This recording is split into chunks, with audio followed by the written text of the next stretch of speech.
যে কোনো দুর্ঘটনা বা যে কোনো কাজের সময় আপনার যদি আইনি বিচার সঠিক বিচারটা পায়, সঠিক বিচারটা পাইলে আপনি দেখবেন যে মানুষ একই অপরাধ বারবার করে না। যেমন বর্তমানে দেখেন গেলাম ম্যাক্সিমাম জায়গায় দর্শনের সুনির্দিষ্ট বিচার না হওয়ার কারণে দর্শন বাড়তেছে, বলাৎকার বাড়তেছে।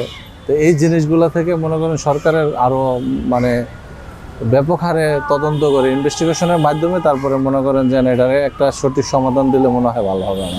আমির সাহেব মানে দ্রুত ভাইরাল হওয়ার কারণে অনেক প্রাইম মিনিস্টার গেছে, তো এটা গুড লাক। মানে একটা মানুষ যখন যায় তখন প্রাইম মিনিস্টার গেলে আশ্বস্ত হয়। তো শুধু রামেশের ক্ষেত্রে না, আমরা চাই যে বাংলাদেশের 20 কোটি মানুষের প্রতিটা মানুষের যাতে নিরাপত্তা থাকে, প্রতিটা বাচ্চা যাতে নিশ্চিতভাবে চলাফেরা করতে পারে। এই সকল যে দর্শন ছোটো ছোটো বাচ্চা থেকে, যে বাচ্চা বলাৎকার থেকে, এগুলা থেকে সরকারের পদক্ষেপ নিতে হইব। যারা এটা এমন বিচার করতে হইব যেগুলো দেখে মানুষ আর পরবর্তীতে এরকম করতে মানে সাহস না করে। শক্ত হাতে দমন করতে হবে, যেটা মনে করেন আপনার বাংলা ভাষায় বলে যে শক্ত হাতে দমন করতে হবে।